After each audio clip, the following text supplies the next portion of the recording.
Mi nombre es Mara Vélez. Tenía 29 años, y la noche en que mi padre decidió que ya no era digna de ser llamada su hija, yo estaba de pie en una fábrica bajo luces fluorescentes blancas con grasa en mis manos y polvo de acero en mis mangas. Acababa de recalibrar un brazo robótico atascado cuando mi teléfono vibró en el bolsillo de mi mono. Era el chat de grupo familiar. Al principio, casi lo ignoré porque los mensajes de ellos solían venir en dos formas: falsa cortesía cuando necesitaban algo o silencio cuando querían que recordara mi lugar. Pero esa noche, miré. Mi padre había enviado un mensaje sobre la cena del Día del Padre en la finca familiar, diciendo que la mesa era para hijos que habían hecho algo impresionante con sus vidas. Luego mi madre añadió que no debería avergonzarlos apareciendo con mi ropa de fábrica, como si el problema nunca hubiera sido cómo me trataban, sino solo cómo hacía que su pulcro pequeño mundo se viera. Lo que me dolió más que las palabras fue lo que vino después: nada. Nadie me defendió. Nadie dijo que trabajaba más duro que cualquiera de ellos. Nadie le recordó que mientras ellos estaban ocupados coleccionando títulos y aplausos, yo era la que construía cosas que realmente se movían, funcionaban y duraban. Leí los mensajes 2 veces, me limpié el aceite de los dedos en un trapo, salí del chat de grupo, borré cada contacto y volví al trabajo como si mi corazón no acabara de ser arrancado en medio de un taller mecánico. Esa noche, creyeron que habían desechado a la hija decepcionante. Lo que no sabían era que años después, cuando su mundo perfecto comenzara a colapsar, terminarían en mi puerta rogando que les abriera. Antes de contarles lo que sucedió cuando finalmente vinieron a buscarme, díganme desde dónde escuchan hoy y si la vida alguna vez los hizo callar cuando tenían todas las razones para gritar. 6 días después, salí de Ohio con 2 bolsas de lona, una caja de herramientas con candado y ninguna razón para mirar atrás. No envié un mensaje de despedida, no dejé una nota ni llamé para ver si a alguien le importaba. Para entonces, ya sabía la respuesta. Había aceptado un trabajo en Tulsa en un taller de automatización industrial en apuros que reparaba viejos sistemas robóticos para fábricas demasiado pobres para reemplazarlos. El lugar olía a cables quemados, refrigerante y polvo. La mitad de las máquinas eran más viejas que yo, y la mayoría de los hombres me miraban como si no fuera a durar un mes. Para los ejecutivos, yo era solo otra mecánica. Para los mecánicos, era alguna mujer sobreeducada que renunciaría la primera vez que una caja de cambios goteara sobre sus botas. Los dejé pensar lo que quisieran. Ya había aprendido que defenderse ante personas decididas a malentenderte es solo otra forma de rogar. Así que trabajé. Tomé los turnos que nadie quería. Me arrastré bajo sistemas de transporte muertos, reconstruí conjuntos de sensores en suelos de hormigón y me quedé hasta tarde estudiando código escrito por hombres que actuaban como si la documentación estuviera por debajo de ellos. Alquilé una habitación barata en las afueras de la ciudad donde el aire acondicionado sonaba como si estuviera muriendo. Mis cenas eran burritos baratos, sándwiches de mantequilla de cacahuete y café tan malo que podría quitar la pintura. Pero dormía mejor que en años. Por primera vez, nadie me conocía como la vergüenza de la familia. Solo sabían si podía resolver el problema que tenía delante. Eso era suficiente. El dueño del taller, Vince, no confiaba en nadie y creía que el elogio hacía débil a la gente. Nunca dijo, buen trabajo. Decía cosas como, intenta no quemar el panel la próxima vez. Lo que, en su lenguaje, significaba que lo había impresionado.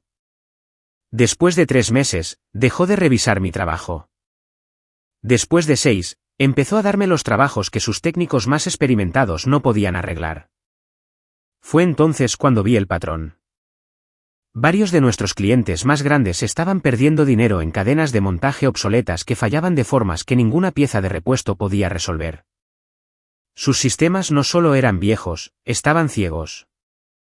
Repetían las mismas malas decisiones porque nadie les había enseñado a adaptarse. Empecé a quedarme después de horas construyendo una capa de software que podía superponerse a hardware heredado y ayudar a los sistemas fallidos a corregirse a sí mismos. La primera versión fue un desastre. Una prueba en vivo apagó una línea de envasado y me valió 8 llamadas enfadadas antes del amanecer. Un técnico más viejo dijo que quizás por eso las mujeres deberían quedarse en trabajos seguros. Lo miré a los ojos, volví a la terminal y solucioné el problema por la mañana. La segunda versión redujo el tiempo de inactividad en un 11%. La tercera lo redujo en un 24%. Para la cuarta implementación, un cliente le preguntó a Vince dónde había encontrado al ingeniero que hizo que su antigua línea se sintiera nueva de nuevo. Vince solo se encogió de hombros y dijo, ella nos encontró. Esa fue la primera vez en años que alguien habló de mí sin lástima ni decepción. Empecé a pasar mis noches no llorando a mi familia, sino superándolos. Estudié controles industriales, mantenimiento predictivo, fallas en la cadena de suministro y las finanzas de empresas que esperaron demasiado para modernizarse. Aprendí que la mayoría de los negocios no colapsan de golpe. Fallan en pequeños actos de negación. Una mejora retrasada, una proyección falsa, un hombre orgulloso insistiendo en que un trimestre más lo arreglaría todo. Reconocí ese patrón demasiado bien. Cuando no estaba en el taller, llenaba cuadernos con mapas de procesos e ideas para una empresa que aún no existía. No soñaba con ser rica. Soñaba con construir algo que nadie pudiera despreciar porque funcionaba demasiado bien para ignorarlo. Los hombres que solían reírse cuando entraba grasienta y exhausta dejaron de reírse. Los clientes que una vez pidieron a alguien más experimentado empezaron a pedirme por mi nombre. Lenta, silenciosamente, la mujer que mi familia había reducido a una humillación en un chat de grupo se convirtió en alguien a quien el mundo industrial estaba empezando a notar. Había perdido mi última ilusión en Ohio, y resultó que fue lo mejor que me pasó porque una vez que dejas de perseguir el amor de personas que solo valoran las apariencias, finalmente tienes ambas manos libres para construir una vida real. El primer gran avance no vino con aplausos. Vino con un problema que nadie más quería. Un proveedor aeroespacial de tamaño mediano en las afueras de Tulsa tenía un sistema de manejo de materiales envejecido que estaba perdiendo dinero cada semana. Su jefe de producción ya había despedido a una empresa consultora y humillado a 2 equipos internos. Vince me envió porque pensó que, si odiaban mi respuesta, al menos no habría desperdiciado a uno de sus técnicos más experimentados. Pasé 16 horas en su planta durante 2 días, observando el tiempo entre estaciones, rastreando lecturas erróneas, estudiando donde los viejos brazos robóticos dudaban antes de cada transferencia. La línea no estaba rota como ellos pensaban. Estaba rota porque el sistema trataba las pequeñas variaciones como fallas catastróficas y seguía forzando la intervención humana. Construí un parche de lógica temporal, revisé 2 rutinas de detección y recomendé una adaptación por fases en lugar del reemplazo completo que todos los demás consultores habían presionado. Me miraron como si hubiera sugerido una cirugía con una navaja de bolsillo. Luego pusieron en marcha la línea. Sus desechos disminuyeron. Su producción se estabilizó. 3 semanas después, le ofrecieron a Vince una extensión de mantenimiento y preguntaron si yo estaba disponible para un proyecto de modernización más amplio. Vince me llamó a su oficina, se recostó en su silla y dijo, no puedo pagarte lo suficiente por el negocio que acabas de traer. Así que dime qué quieres. Le dije la verdad. Quería participación en una nueva división construida en torno a la inteligencia de adaptación para automatización heredada. Me miró fijamente durante mucho tiempo, luego soltó una carcajada. No porque fuera gracioso, sino porque esperaba que pidiera un aumento y quizás un título. En cambio, estaba pidiendo el futuro. 6 meses después, con Vince como inversor inicial y un cliente dispuesto a arriesgarse, lancé 4Jack Systems. No era glamuroso. Nuestra primera oficina era mitad almacén, mitad riesgo de incendio, con sillas plegables, monitores de segunda mano y una máquina de café que sonaba enferma. Pero era mía. Mía de la manera más profunda en que una cosa puede ser tuya. Construida desde dentro hacia afuera sin dinero familiar, sin presentaciones heredadas, sin nadie allanando el camino por mi apellido. Nos centramos en una cosa al principio, hacer que los viejos sistemas industriales fueran más inteligentes sin obligar a los fabricantes a arrancarlo todo y empezar de cero. Eso resultó ser exactamente lo que necesitaban docenas de plantas. Las empresas que no podían permitirse renovaciones de $1 millón podían permitirse un puente más inteligente. Las plantas a las que se les había dicho que aceptaran el desperdicio como algo normal de repente tuvieron una opción que tenía sentido. Tomamos los trabajos feos, las instalaciones olvidadas, los clientes que habían sido descartados por firmas pulcras con zapatos relucientes. Y como sabía lo que se sentía ser menospreciada por trabajar con las manos, construí la cultura de la empresa en torno al respeto por todos en el taller. Los ingenieros escuchaban a los mecánicos. Los diseñadores recorrían la línea. Nadie podía hablar del trabajo como si fuera un detalle desafortunado por debajo de la estrategia. Solo esa regla nos hizo diferentes. Al final del segundo año, teníamos contratos en automoción, aeroespacial y logística. Para el tercer año, estábamos desarrollando sistemas adaptativos para subcontratistas de defensa a quienes les importaba menos el linaje que el rendimiento. Fue entonces cuando el dinero empezó a llegar lo suficientemente rápido como para tentar a tomar decisiones estúpidas. La gente a mi alrededor empezó a sugerir las cosas habituales: visibilidad, marca personal, una sede ostentosa, el tipo de casa que se ve bien en las grabaciones con drones, un coche diseñado menos para el transporte que para la terapia del ego. Lo rechacé todo. Había pasado demasiados años viendo a la gente confundir parecer importante con ser valioso. Así que, mientras otros posaban para reportajes en revistas, yo invertía dinero en patentes, adquisiciones y un pequeño equipo interno que estudiaba activos industriales en dificultades. Al principio, solo comprábamos proveedores en quiebra cuya maquinaria o software podían salvarse. Luego, una de mis expertas en finanzas, una mujer aterradoramente brillante llamada Nina, propuso algo más grande. Las empresas al borde del colapso a menudo tenían obligaciones enredadas, gravámenes de equipos, cuentas por cobrar, paquetes de deuda y exposición legal agrupados de maneras que la mayoría de los compradores evitaban porque eran complicados. Pero el desorden nunca me había asustado. El desorden era donde residía la verdad. Empezamos a comprar selectivamente papeles problemáticos relacionados con la fabricación y la infraestructura industrial. No porque quisiera convertirme en un villano de dibujos animados acariciando un gato sobre la miseria ajena, sino porque los sistemas rotos pueden reconstruirse si entiendes dónde reside realmente la carga. Una adquisición llevó a otra. Compramos obligaciones en mora vinculadas a una red logística regional, luego un distribuidor de automatización en apuros. Luego un bloque de obligaciones en dificultades vinculadas a una serie de firmas de servicios profesionales excesivamente apalancadas que habían garantizado financiación en acuerdos de reurbanización industrial. Nina señaló un archivo y me lo trajo un lluvioso jueves. La firma principal adjunta a la estructura tenía su sede en Nueva York. Su nombre me golpeó como una corriente fría bajo una puerta cerrada: Graham Bellas & Partners, la firma de mi padre. No dije nada durante tanto tiempo que Nina me preguntó si los conocía. Le dije que conocía lo suficiente. Los detalles tardaron en desenmarañarse, pero el esquema era claro. Mi hermano había ayudado a intermediar o asesorar en una cadena de acuerdos de financiación privada de alto riesgo conectados a proyectos de reurbanización y expansión. Mi hermana había rondado los límites haciendo gestión de imagen y relaciones públicas cuando los inversores se ponían nerviosos.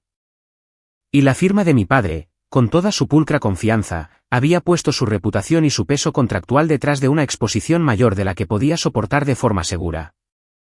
Todavía no habían caído, pero la estructura debajo de ellos se estaba pudriendo. Por un segundo suspendido, recordé la planta de producción en Ohio, el zumbido de mi teléfono, el mensaje que me decía que era una vergüenza porque mi trabajo manchaba mi ropa. Luego, cerré el archivo y le dije a Nina que procediera exactamente como lo haría si el nombre no significara nada para mí.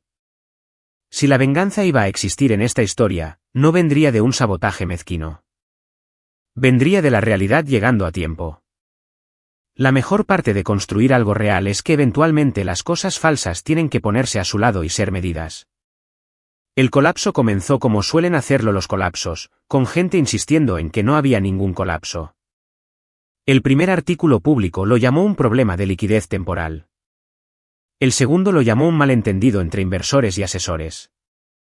Para el tercero, la frase revisión estratégica empezó a aparecer, que es el tipo de frase que usa la gente cuando intenta hacer que el pánico suene culto. Graham Bellas había pasado décadas construyendo una reputación como uno de esos hombres que entraba en una habitación ya perdonado por su arrogancia porque su traje le sentaba bien y su tarifa de facturación hacía estremecer a los más débiles. Mi hermano Evan había heredado la adicción familiar a parecer 10 pies más alto de lo que realmente era, y en algún momento se convenció de que la proximidad al capital de alto riesgo era lo mismo que el genio. Celeste, mi hermana mayor, había construido toda una identidad adulta en torno al gusto, el acceso y hacer que las cosas inestables parecieran intencionadas. Juntos, no eran una familia. Eran un ecosistema de fraude pulcro mantenido por la imagen, la negación y la promesa mutua de nunca decir la parte silenciosa en voz alta. Cuando el acuerdo de reurbanización comenzó a fallar, hicieron lo que la gente como ellos siempre hace primero. Culparon al mercado, luego a sus enemigos, luego al momento, luego a todos los que les habían advertido de antemano. Pero a la deuda no se preocupa de lo encantador que seas. Los contratos no se derriten porque una vez te citaron en la revista adecuada. Uno por uno, las protecciones que asumieron que se mantendrían empezaron a ceder. Los inversores demandaron. Un prestamista exigió una obligación antes de lo esperado. 2 socios de la firma renunciaron en el plazo de una semana, lo que en ese mundo era el equivalente legal de humo bajo una puerta cerrada. Un cliente se fue en silencio. Luego, 3 más hicieron lo mismo. Una columna de chismes insinuó que ciertos nombres se estaban volviendo radioactivos en cenas privadas en Manhattan. La gente que una vez se jactó de conocer a mi padre de repente tenía conflictos de agenda. Mi hermano, que solía reírse de las personas con trabajos prácticos, pasó de los paneles de discusión al control de daños privado. Las redes sociales cuidadosamente curadas de celeste se suavizaron de la noche a la mañana. Las vacaciones desaparecieron. El champán desapareció. Los pies de fotos sobre gratitud y legado desaparecieron. En su lugar, aparecieron líneas vagas sobre temporadas difíciles y proteger lo que más importa. Conocía el tono. Era el lenguaje de personas que intentaban rebautizar las consecuencias como desarrollo de carácter. En 4JS, seguimos adquiriendo lo que tenía sentido. Nina y nuestro asesor externo me trajeron informes con la temperatura emocional de acero congelado. La cadena de deuda que involucraba a la firma de Graham era más fea de lo que parecía al principio. No solo habían asesorado desde una distancia segura. Habían permitido que la credibilidad personal, y en algunos casos, las obligaciones contractuales respaldaran una estructura que ya no tenía suficiente flujo de caja para soportar su propio peso. Las huellas dactilares de Evan estaban por todas partes. Había impulsado suposiciones agresivas. Había tratado el impulso como prueba. Se había comportado exactamente como el tipo de hombre que piensa que la inteligencia significa nunca tener que decir, me equivoqué. No tomamos nada de la noche a la mañana. El poder real se mueve más lento que la fantasía. Revisa, espera, verifica y deja que las personas débiles se agoten fingiendo que todavía tienen influencia. Luego vino el perfil que lo cambió todo. Había resistido a la prensa importante durante años, pero una revista nacional insistió en hacer un reportaje sobre la automatización industrial, la resiliencia de la manufactura nacional y la nueva generación de fundadores que reconstruyen sectores olvidados. Casi lo rechacé. Luego, pensé en cada joven mujer en cada taller que había sido tratada como un inconveniente temporal hasta que resolvía el problema más difícil de la sala, y dije que sí. El artículo me llamó una de las voces más importantes en la reactivación de los sistemas industriales estadounidenses. Otro medio me invitó a un segmento de negocios televisado después de que 4JS asegurara un contrato vinculado a la defensa y anunciara una iniciativa de formación de fuerza laboral en 3 estados. Me senté bajo las luces del estudio con un traje oscuro a medida, respondí preguntas sobre la dignidad laboral, la manufactura adaptativa y la estrategia a largo plazo, y nunca mencioné a mi familia. No necesitaba hacerlo. Mi cara era suficiente.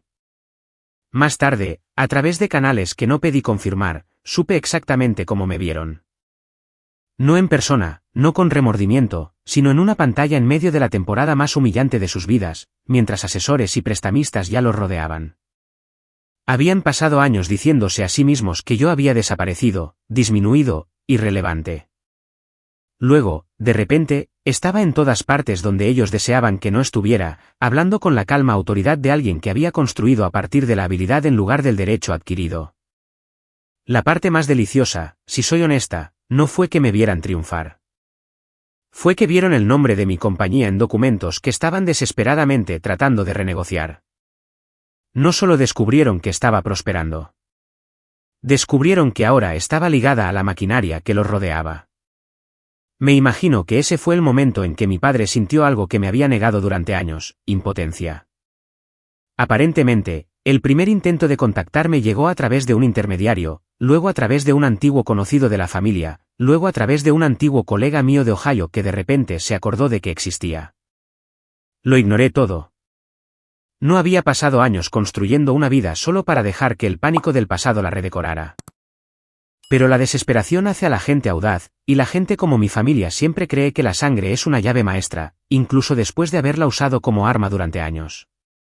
Para cuando decidieron venir en persona, no venían porque el amor había regresado. Venían porque las opciones se habían agotado. Y hay un tipo especial de verdad que solo aparece cuando la gente deja de quererte por quién eres y empieza a necesitarte para sobrevivir. El día que vinieron a mi casa, el clima no fue lo suficientemente dramático para lo que merecían. Ni truenos, ni tormenta cinematográfica, solo un cielo gris y bajo sobre las colinas a las afueras de Austin, y un viento frío lo suficientemente fuerte como para hacer miserable la impaciencia. Estaba terminando una videollamada con nuestro equipo de operaciones en Arizona cuando mi jefe de seguridad me envió un mensaje de que 3 visitantes habían llegado a la verja afirmando ser familia. No necesitaba nombres. La frase en sí misma sonaba absurda. Familia. Es asombroso que flexible se vuelve esa palabra cuando el dinero está de por medio. Los dejé esperar mientras terminaba la reunión. No porque estuviera tratando de montar una pequeña y cruel actuación, sino porque había aprendido algo importante en los negocios y en la vida: la urgencia pertenece a la persona con menos opciones. Habían pasado años actuando como si mi existencia pudiera ser editada por conveniencia. Podían quedarse afuera un rato y considerar la inconveniencia de no importarle a la persona detrás de la verja. Después de la reunión, caminé hasta la pared de cristal de mi estudio y miré por el camino. Allí estaban. Reducidos, pero aún tratando de llevar la dignidad como un disfraz que nadie cuestionaría. Mi padre estaba en el centro, con el abrigo abotonado hasta arriba, una mano agarrando un paraguas que no había abierto del todo porque la lluvia aún no se había comprometido. Se veía más viejo de lo que era, pero no más suave. Hombres como él no se suavizan. Se agrietan por los bordes y lo llaman estrés. Evan estaba a un lado, revisando su teléfono con demasiada frecuencia, el hábito nervioso de un hombre acostumbrado a resolver cada problema haciendo que los demás se sintieran más pequeños. Celeste estaba vestida para las circunstancias, lo que me dijo que todavía creía que las apariencias eran parte de la negociación. Casi me reí. Incluso ahora, incluso aquí, estaban vestidos para un mundo que ya les había dado la espalda. Le dije a seguridad que los llevara hasta el patio exterior, pero no más allá. Cuando salí, el viento me empujó un mechón de pelo por la cara, y por un breve segundo pensé en la última vez que alguno de ellos me había visto en persona. Entonces, yo llevaba botas de trabajo y una ira tragada tan profundamente que sabía a metal. Ahora llevaba un traje de carbón, tacones bajos y la calma que solo se gana después de sobrevivir a personas que siguen tratando de definirte para su propia conveniencia. Mi padre habló primero. Por supuesto que sí. Siempre había creído que la primera frase le pertenecía. Mara, dijo, como probando si el nombre aún le obedecía. Siempre supe que eras capaz de algo extraordinario. Lo miré fijamente el tiempo suficiente para que el silencio respondiera por mí. Celeste intervino con una sonrisa triste tan ensayada que debería haber venido con acotaciones escénicas. Te hemos echado de menos. Eso casi me impresionó. No porque fuera convincente, sino porque aún podía formar su boca alrededor de una mentira con tanta limpieza después de que el mundo ya la había castigado por vivir dentro de una. Evan se movió a continuación, saltando directamente a lo práctico. No tenemos tiempo para viejos malentendidos. Las cosas son complicadas ahora, y necesitamos hablar como adultos. Ahí estaba. No remordimiento, no verdad, necesidad. Mi padre tomó una respiración que sonó cara. Ciertas partes se han vuelto innecesariamente agresivas. Si su empresa tiene influencia sobre las personas que manejan este asunto, le pido que nos ayude a ralentizar las cosas. Ralentizar las cosas. Así describió las consecuencias de años de arrogancia, mal juicio y usar su reputación como garantía para la fantasía. Crucé las manos delante de mí y le hice la pregunta más simple que se me ocurrió. Cuando me dijiste que no me presentara el Día del Padre porque mi trabajo te avergonzaba, ¿eso también fue un malentendido de adultos? Nadie respondió. La lluvia comenzó por fin, fina y fría. El rímel de Celeste estaba demasiado bien hecho para correrse, lo que le sentaba bien a su marca personal. Evan exhaló bruscamente y apartó la mirada. Mi padre volvió a intentar la autoridad, como suelen hacer los hombres fracasados cuando se les acaba la verdad. Todavía eres mi hija. No levanté la voz. Esa es la parte que la gente siempre se equivoca al imaginar. Piensan que la venganza parece ruidosa porque han confundido el dolor con el poder. El poder real no necesita volumen. Me borraste con un mensaje de texto, dije. Dejaste que el silencio hiciera el resto. Ahora estás aquí porque la misma hija a la que llamaste una desgracia posee parte de la estructura que os está enterrando, y de repente la sangre importa de nuevo. La mandíbula de mi padre se tensó. Odiaba ser descrito con precisión. Celeste dio un paso cuidadoso hacia mí como si la proximidad pudiera crear simpatía. Nos equivocamos, dijo suavemente. Lo manejamos todo mal, pero seguimos siendo tu familia, y las familias no se destruyen entre sí. La miré y no sentí absolutamente nada. Eso fue el shock, incluso para mí. Ni rabia, ni triunfo, solo la ausencia de hambre. Familia, repetí. ¿Es eso lo que es esto? Cuando estaba trabajando turnos de 12 horas y siendo tratada como una mancha en el nombre familiar, ¿era familia entonces? Cuando nadie en ese chat de grupo dijo una palabra en mi defensa, ¿era familia entonces? Evan finalmente estalló porque hombres como él no pueden sobrevivir mucho tiempo en una conversación que no controlan. Bien, dijo. Sí. Se dijeron cosas. Estábamos todos bajo presión. Pero no tienes idea de lo que está pasando ahora. Hay investigaciones, acreedores. Podríamos perderlo todo. La ironía golpeó tan fuerte que casi sonreí. ¿Perderlo todo? Se lo dijo a la mujer que una vez habían descartado como un error de formato. Mi padre intentó entonces una estrategia diferente, la voz que usaba en las salas de tribunales y salas de juntas cuando quería sonar humano sin renunciar al estatus. Mara, ayúdanos.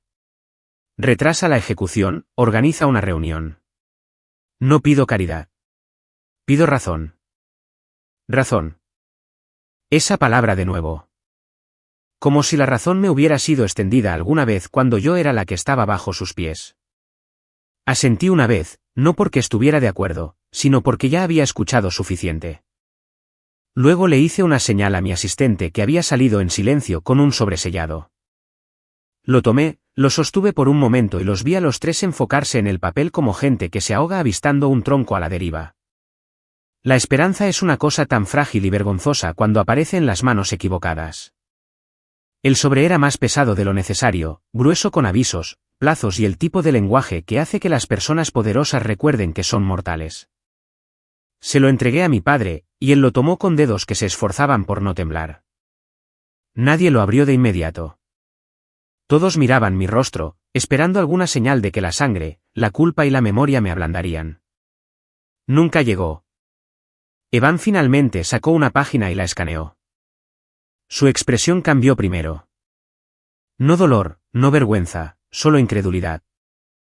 La mirada de un hombre que ha pasado su vida asumiendo que cada pasillo termina en una puerta para él, solo para descubrir una pared.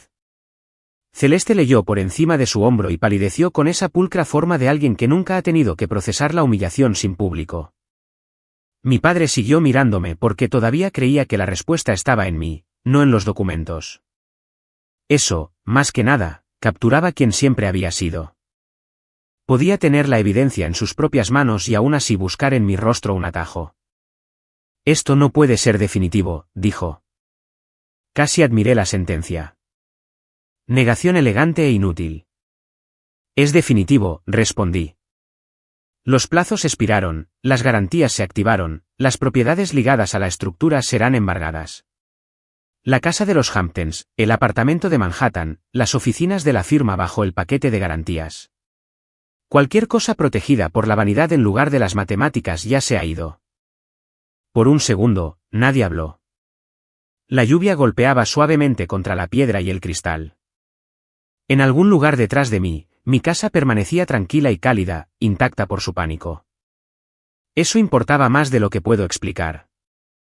No porque fuera hermosa, aunque lo era, sino porque todo lo que había más allá de esa puerta había sido construido sin su permiso y continuaría sin su aprobación. Mi padre finalmente dejó caer lo que quedaba de su orgullo. Mara, por favor.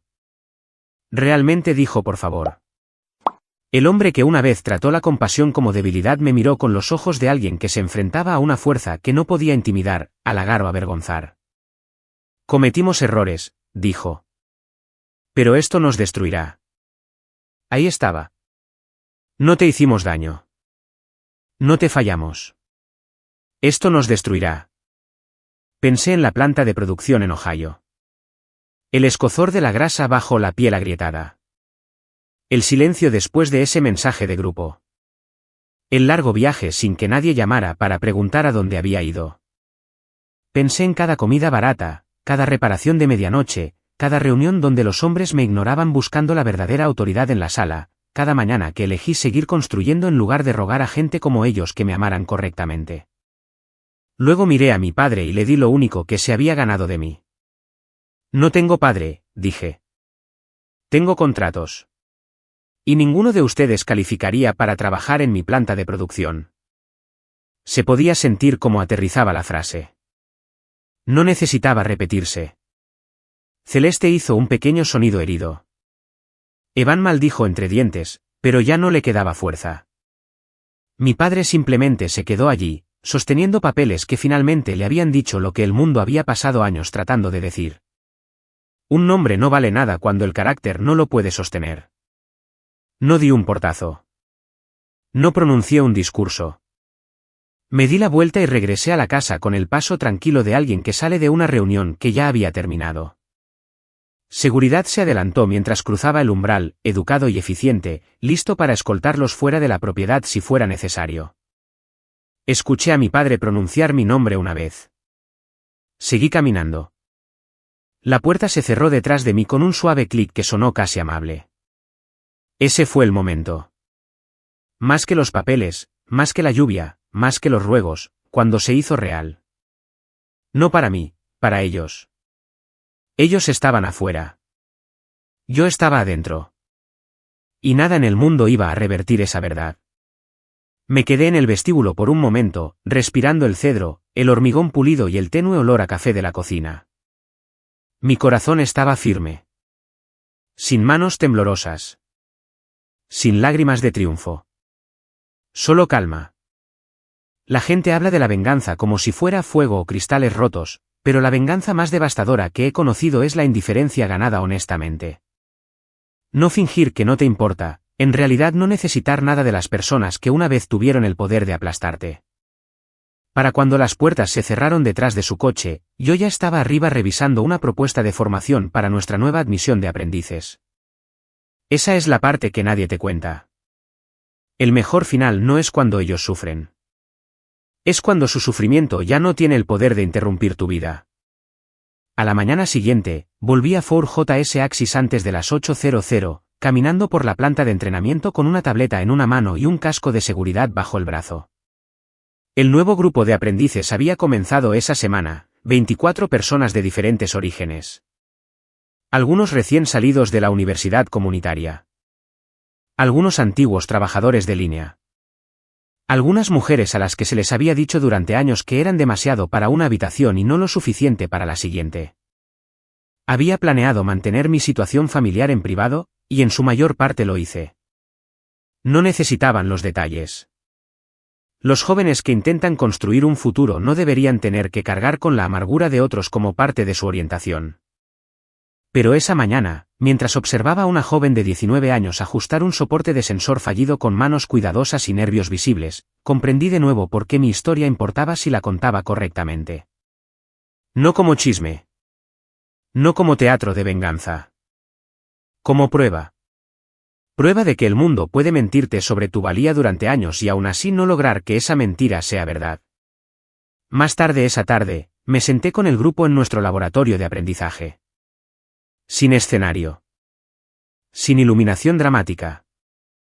Solo mesas de acero, pizarras y el suave zumbido de una instalación en funcionamiento a nuestro alrededor.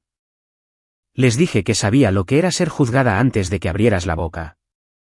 Sabía lo que era que la gente oyera la palabra fábrica y pensara pequeño, temporal, decepcionante. Les dije que algunas de las personas más inteligentes que había conocido no vestían marcas de lujo ni hablaban en círculos pulcros. Llevaban botas de seguridad, herramientas y mantenían sistemas enteros vivos mientras otros se llevaban el crédito. Luego les dije algo más difícil.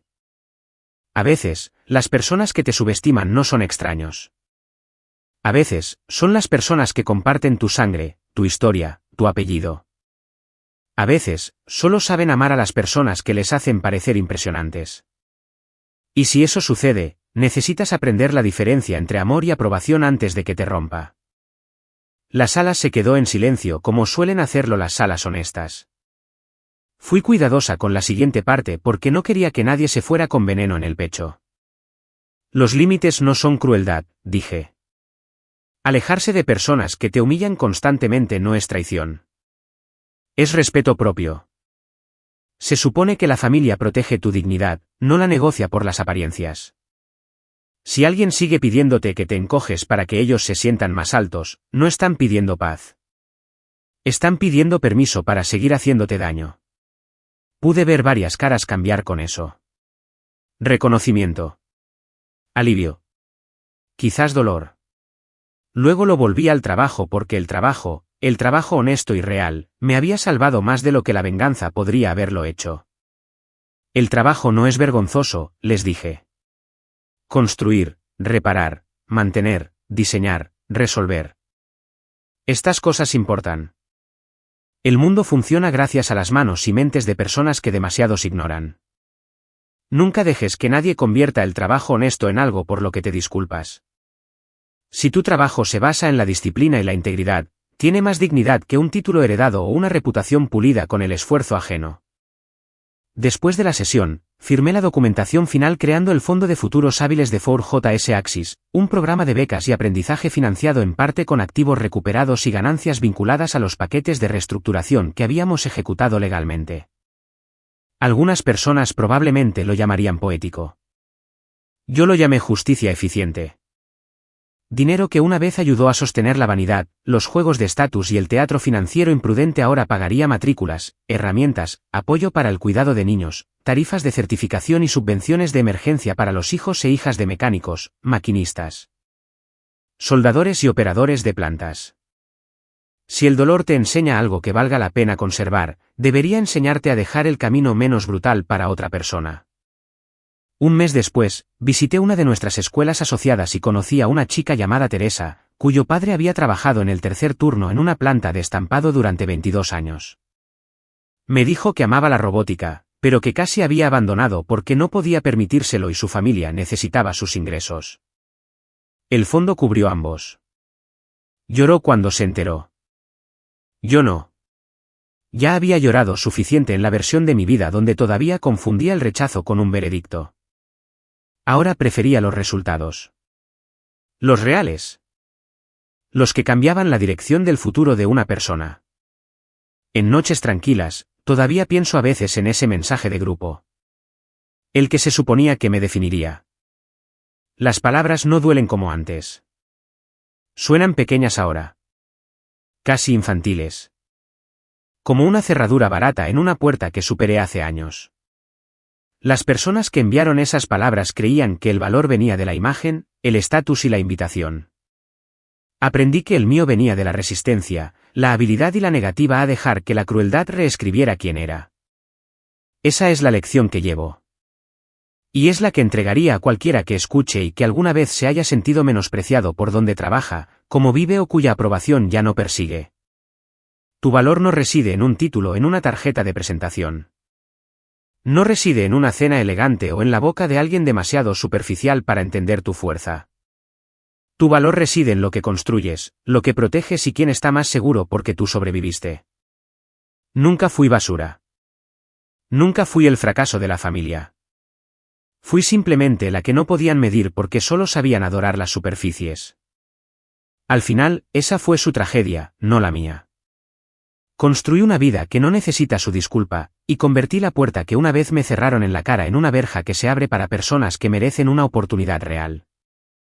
Si hay alguna venganza que valga la pena admirar, no es la que deja cenizas. Es la que deja algo útil detrás.